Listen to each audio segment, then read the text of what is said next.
Hello and welcome to the next feature video for the Repopulation. I'm Joshua Hulls, the co-lead developer of the Repopulation. Today we're going to be looking at housing. We have three options for housing. The first option we're going to look at mostly today is the instance housing, which you can see in front of you. The other two options are non-instance options that are out in the persistent world. One is located near the NPC cities. Those are in safe areas, so there's a very finite amount of those, but there will be some options that are out and near those areas. Then we'll have options that are inside of player cities. So we'll have housing inside of player cities. This also allows players to run merchants and other things like that. But the risk, of course, with those is that the cities are in contested areas, so they could be sieged. If that was ever to happen and the city was sieged, your housing unit would be returned to you and can also be replaced out in one of these instance housing plots if need be. So we're going to move forward and look at some of the housing options that are available inside of the instance housing area. And notice in front of us that we have this giant kind of white box in front of us, indicating where our housing plot's going to be. Also in the upper right hand corner we have an icon, so the little housing icon up here indicating that make it a little easier to find. So we're going to move towards that and roll the camera out just a little bit further out and place down this building right here. So we're going to rotate this and put it kind of near center. And now that we have it placed down, we have our first building in place for this housing plot. And we're going to lock this. This is going to lock it in place, which is useful. We can't make any adjustments or move it accidentally when it's locked, so we're going to go and put that in place. So we're going to go inside of the housing unit, inside of the building we just placed, and look inside here and place a few objects down. The first thing you might notice is this new structure placement bar. This is literally brand new. We just implemented this very recently. So we're going to look at some of those options that are available. The first thing we're going to do is plop down a furniture shelf. We might have seen this already in the previous videos, but we're going to place that down. You'll notice it's going red. That means it's colliding against the other objects in the housing area. They're going to put that out so it's not colliding anymore. You'll notice that there's a little bit of gap there. We're going to push this back using these nudge arrows, as we refer to them. So we're going to nudge it back just a little bit further, maybe a little too far now. So now it's nudged all the way back.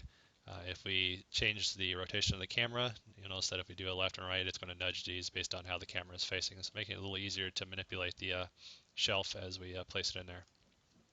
We're going to lock that down for now. That way we can't accidentally move it or select it. So when that's locked down, we're going to go and play around with this book here. So we have this book, and you'll notice when we place it down this way, it's going to place it flat, which is pretty much the normal way that the book is going to come out.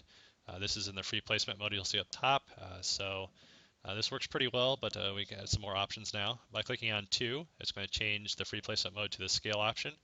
You'll notice that instead of doing an attack ability using hotkeys by pushing the 2 on the keyboard, instead of doing that, it's going to change to the scale options now. When the structure placement window is open, that pretty much disables the hotkey abilities for the abilities and moves it to the structure bar, so it makes it really easy to switch back and forth between the different modes. So when we're in this mode, we can do the scaling up and down using the mouse wheel. So this shows you exactly how it's going to look once we place it down, so we can adjust these pretty easily. We go all the way down. You can hold down Control and Shift to do all sorts of kind of different scaling along a single axis. So we can get a really funky looking book, and I do mean some really funky looking book if we adjust these all the way, crazy ways.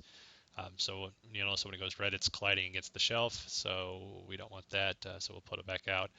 So now that we've completely bastardized this book, if you want to go back to reset it, you'll see that there's a reset option at the top. So if you push the 9 key, it'll completely reset the scale, so it makes us go back to factory defaults, which is very useful, especially once you've kind of manipulated and don't like it the way you had it manipulated. So we'll go and push the 3 key now. This will move us to the rotation options. As it would do the same thing with the mouse wheel, we'll notice that it's going to rotate it along the axis, the y-axis. So if we hold down the shift key, it'll manipulate it by 1 degree instead of 5, so it'll allow us a little even more finer detail. We'll put it back to 0. Holding down the control key, we can stand the book up by rotating along the x-axis. And if you hold down the Alt key, we can spin it along the Z-axis. So this allows us to really do kind of a finer placement of the rotation of the book. Now that we're happy with this rotation, we'll go ahead and just plop it down there and click the button down to place down the book. So now the book is placed in the world.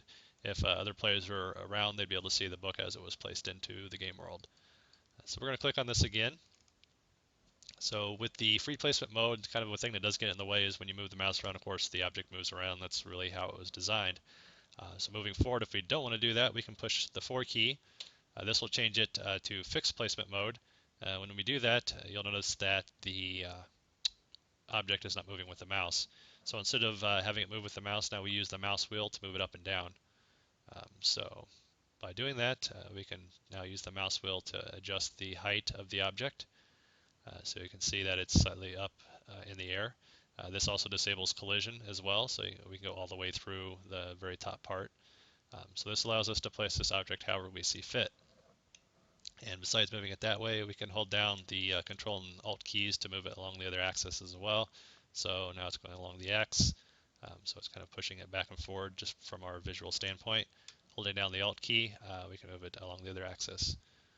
Very useful, and also holding down the Shift key, as you'll notice, will do a little finer detail, allowing us for a little easier placement of the object. So now we can see that it's slightly floating in the air, which we don't want, so we can push that all the way back down so it's kind of flush now. The other options are pretty much the same as they were before. So we have the scale and rotate options. So just instead of having it move with the mouse, it just stays fixed in place, and we can adjust the scale and rotation, which is very useful if you don't want to move the object, you just want to adjust the rotation or the scale. The options that we looked at before on the overall here was the reset. So we did that before. But if we want to copy, let's say this rotation here was perfect. So we're going to do a copy by pushing 7. So now instead of rotating this, we don't like that. We don't want to do a reset and push the rotation all the way back to 0. Instead of doing that, we'll just hit the paste by hitting 8, and now it's pasted back to the way it was before, which is very useful. Now it's back to the way we need it. So now that we have this book placed in here and we have the copy settings, this allows us really easily to just grab another book and go ahead and put it back into auto placement mode. And now you'll notice it's flush against the ground. We don't want that, of course, so we're going to paste it. Now it's back to looking at how the other book is. So we place that down here. Really easy. Just go ahead and place it. Boom, boom, boom. So this allows us to quickly manipulate copy settings from one object to another. So if we want to have a whole bookshelf full of books, it makes it very easy to do that. So one more final thing to look at is some other options that are tied to some of the objects that are available. I'm going to place down this kind of bar stool area here. So we got this little thing to place down. We'll put it about right there and place it, which is good. Now we're going to go down and scroll down to these stool looking things here. I'll just place these down like about here for now. A little further out. Boom, boom, boom. So now that these are in place, this one is maybe a little off by a few hairs. So now if you go out in front of these, you'll notice that little sitting icon will show up over here. So we've probably seen this in a few videos, but the guy will do a nice little sit down rotation, and then you'll be locked in rotation wise for the stools. So these are some of the objects that we can tie into the other structures being placed. Pretty soon we'll also have lights available as options as well, and a few other things that are not quite ready to be placed here, but should be available here pretty soon. So we hope you liked taking a look at some of the options that are available in the housing and how objects and structures are placed inside the houses. So enjoy the video, and thank you for checking it out, and check out our website, www.therepopulation.com, for some more information.